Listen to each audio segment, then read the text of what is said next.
The Swing of the Pendulum by Katherine Mansfield.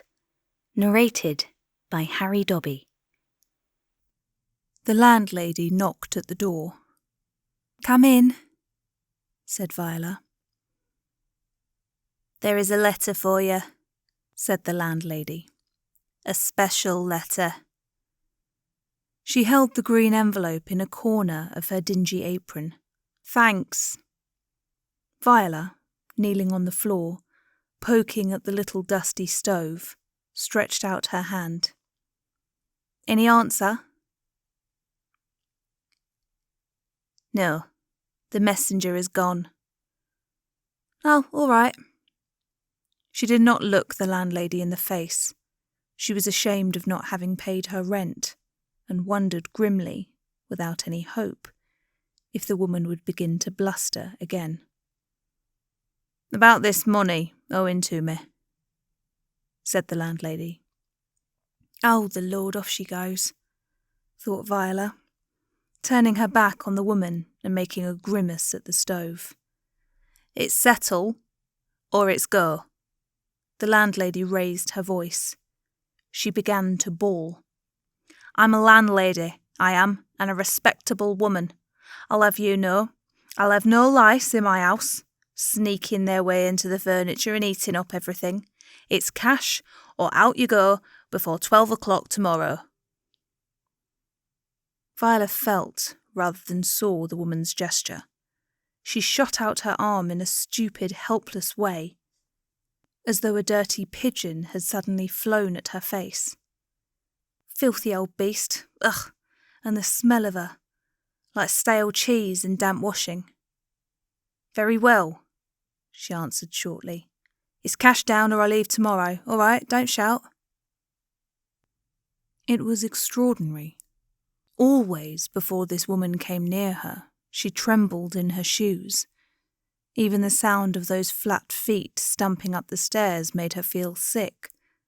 But once they were face to face, she felt immensely calm and indifferent, and could not understand why she had even worried about money, nor why she sneaked out of the house on tiptoe, not even daring to shut the door after her in case the landlady should hear and shout something terrible, nor why she spent nights pacing up and down her room, drawing up sharply before the mirror and saying to a tragic reflection, "Money, money, money."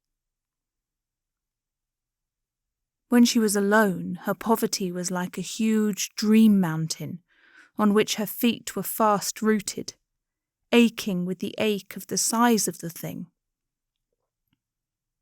But if it came to definite action, no time for imaginings, her dream mountain dwindled into a beastly hold-your-nose affair, to be passed as quickly as possible, with anger and a strong sense of superiority. The landlady bounced out of the room, banging the door, so that it shook and rattled as though it had listened to the conversation and fully sympathised with the old hag. Squatting on her heels, Viola opened the letter. It was from Casimir. "I shall be with you at 3 o'clock this afternoon, and must be off again this evening. All news when we meet. I hope you are happier than I. Casimir." "Huh, how kind," she sneered. "How condescending. Too good of you, really." She sprang to her feet, crumbling the letter in her hands. "And how are you to know that I shall stick here awaiting your pleasure until 3 o'clock this afternoon?" But she knew she would. Her rage was only half sincere. She longed to see Casimir, for she was confident that this time she would make him understand the situation.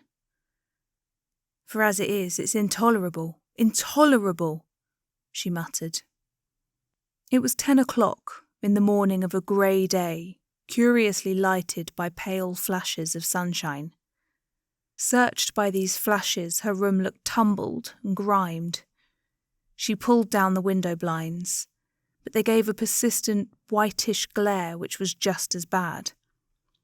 The only thing of life in the room was a jar of hyacinth given her by the landlady's daughter. It stood on the table exuding a sickly perfume from its plump petals. There were even rich buds unfolding, and the leaves shone like oil. Viola went over to the washstand, poured some water into the enamel basin, and sponged her face and neck. She dipped her face into the water, opened her eyes, and shook her head from side to side. It was exhilarating. She did it 3 times.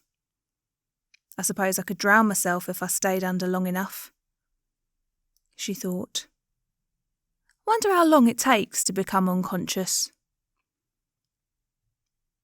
Often read of women drowning in a bucket. I wonder if any air enters by the ears, if the basin would have to be as deep as a bucket. She experimented, gripping the washstand with both hands, and slowly sank her head into the water, when again there was a knock on the door. Not the landlady this time. It must be Casimir. With her face and hair dripping, her petticoat bodice unbuttoned, she ran and opened it. A strange man stood against the lintel. Seeing her, he opened his eyes very wide and smiled delightfully.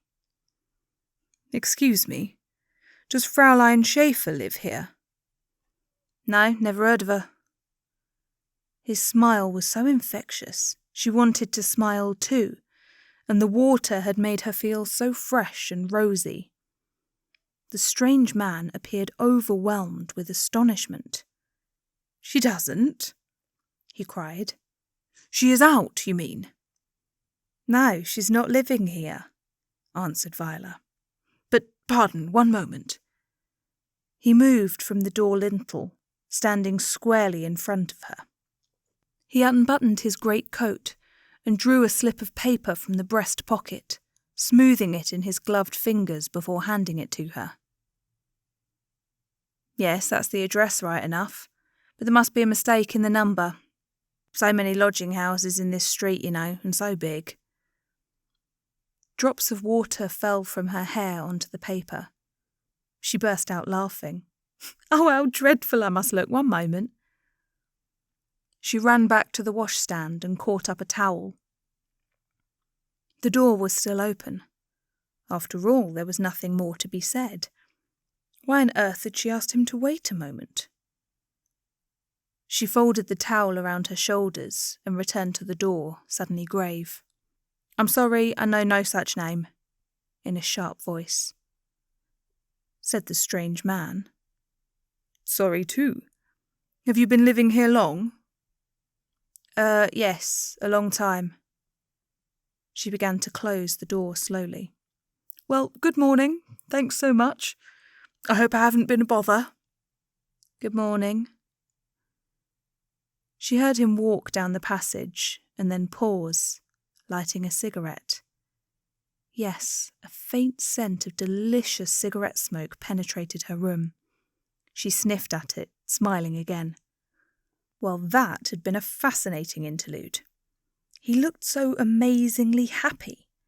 His heavy clothes and big buttoned gloves, his beautifully brushed hair, and that smile. Jolly was the word. Just a well-fed boy with the world for his playground. People like that did one good. One felt made over at the sight of them. Sane they were. So sane and solid. You could depend on them never having had one mad impulse from the day they were born until the day they died. And life was in league with them, jumped them on her knee, quite rightly too. At that moment she noticed Casimir's letter, crumpled up on the floor. The smile faded. Staring at the letter, she began braiding her hair. A dull feeling of rage crept through her. She seemed to be braiding it into her brain and binding it tightly above her head.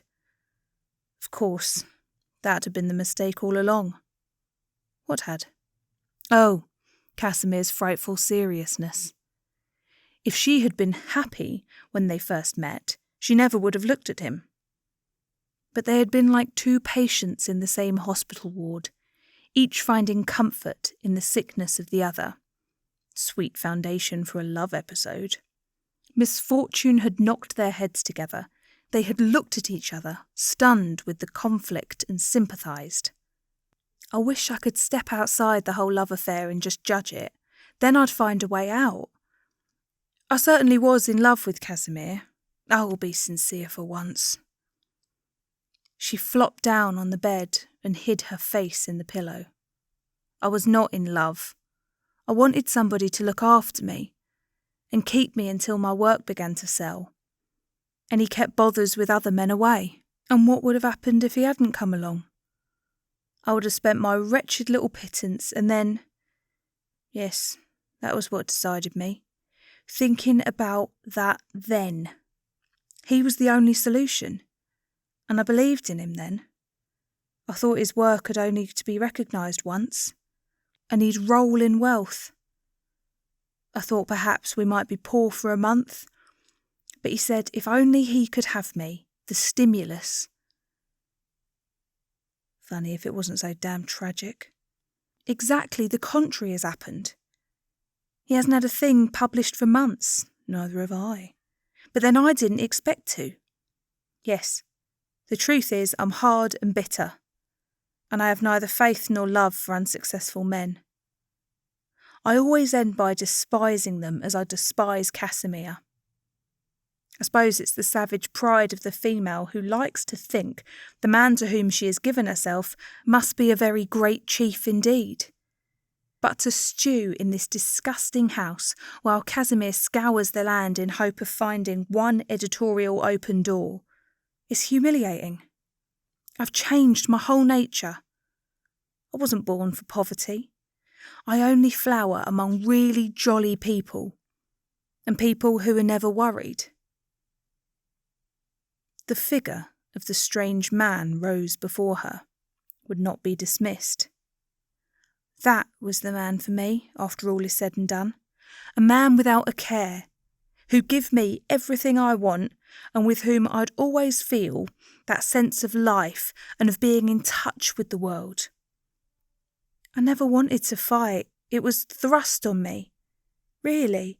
There's a fount of happiness in me that is drying up, little by little, in this hateful existence.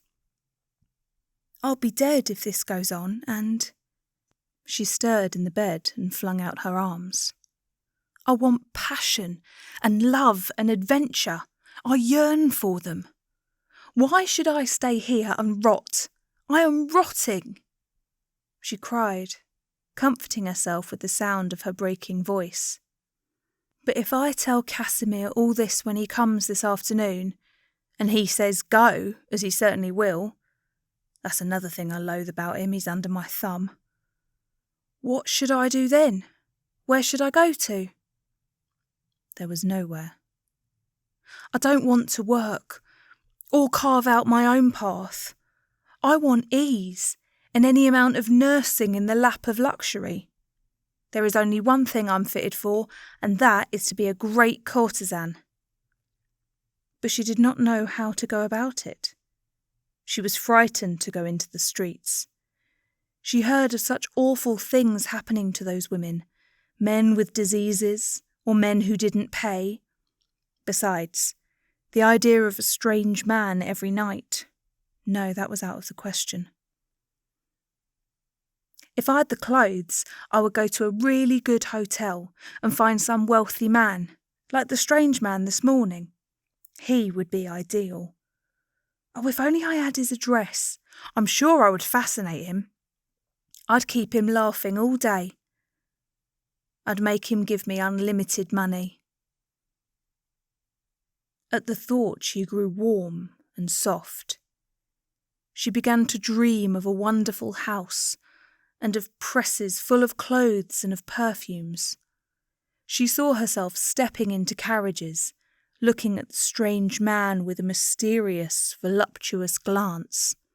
She practised the glance, lying on the bed, and never another worry, just drugged with happiness. That was the life for her. Well, the thing to do was to let Casimir go on his wild goose chase that evening. And while he was away... What? Also, please to remember, there was the rent to be paid before 12 next morning, and she hadn't the money for a square meal. At the thought of food, she felt a sharp twinge in her stomach, a sensation as though there were a hand in her stomach squeezing it dry. She was terribly hungry, or Casimir's fault. And that man had lived on the fat of the land ever since he was born. He looked as though he could order a magnificent dinner. Oh, why hadn't she played her cards better? He'd been sent by Providence and she'd snubbed him. If I had that time over again, I'd be safe by now. And instead of the ordinary man who had spoken with her at the door, her mind created a brilliant, laughing image who would treat her like a queen. There's only one thing that I could not stand, that he should be coarse or vulgar. Well, he wasn't. He was obviously a man of the world. And the way he apologised. I've enough faith in my own power and beauty to know I could make a man treat me just as I wanted to be treated. It floated into her dreams, that sweet scent of cigarette smoke. And then she remembered that she had heard nobody go down the stone stairs. Was it possible that the strange man was still there? The thought was too absurd. Life didn't play tricks like that. And yet, she was quite conscious of his nearness. Very quietly, she got up, unhooked from the back of the door a long white gown, buttoning it on, smiling shyly. She did not know what was going to happen. She only thought, oh, what fun! And that they were playing a delicious game, this strange man and she. Very gently, she turned the door handle, screwing up her face and biting her lip as the lock snapped back. Of course, there he was, leaning against the banister rail. He wheeled round as she slipped into the passage. Duh, she muttered, folding her gown tightly around her. I must go downstairs and fetch some wood. Brr, the cold. There isn't any wood, volunteered the strange man. She gave a little cry of astonishment and then tossed her head. You again, she said scornfully, conscious the while of his merry eye and the fresh, strong smell of his healthy body. The landlady shouted out there was no wood left. I just saw her go out to buy some. Story, story, she longed to cry. He came quite close to her, stood over her and whispered. Aren't you going to ask me to finish my cigarette in your room? She nodded. You may if you want to. In that moment together, in the passage, a miracle had happened.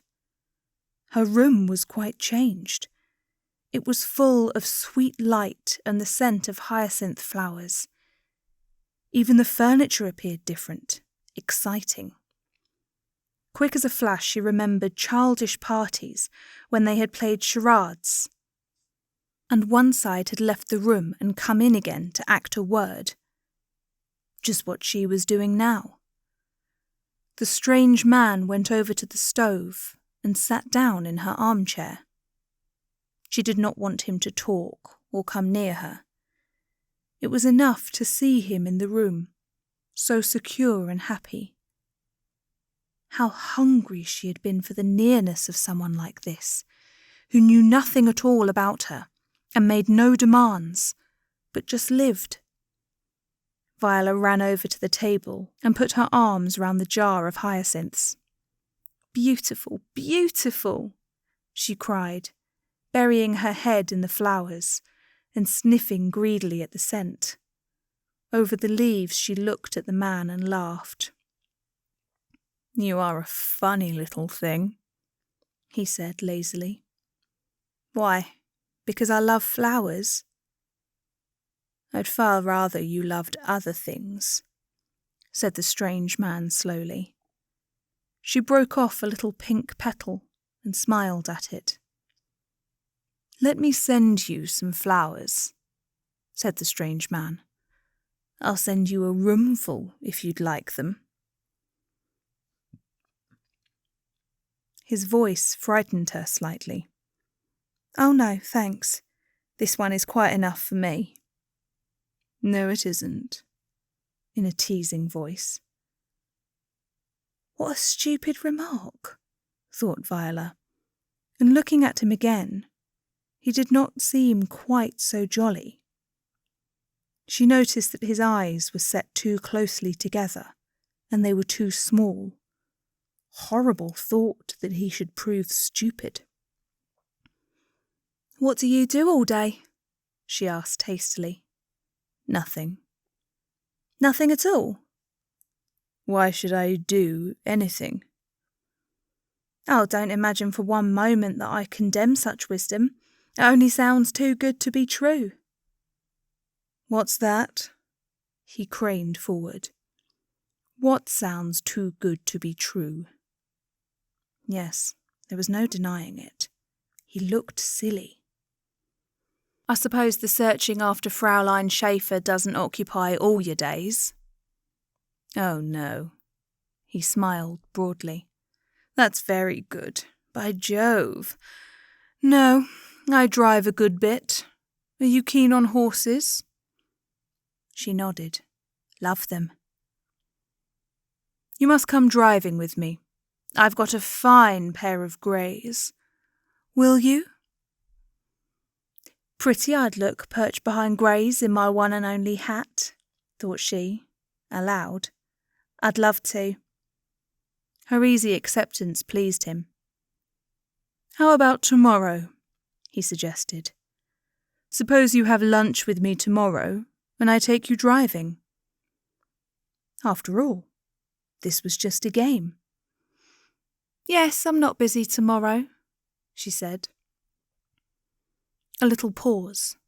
Then the strange man patted his leg. Why don't you come and sit down? He said.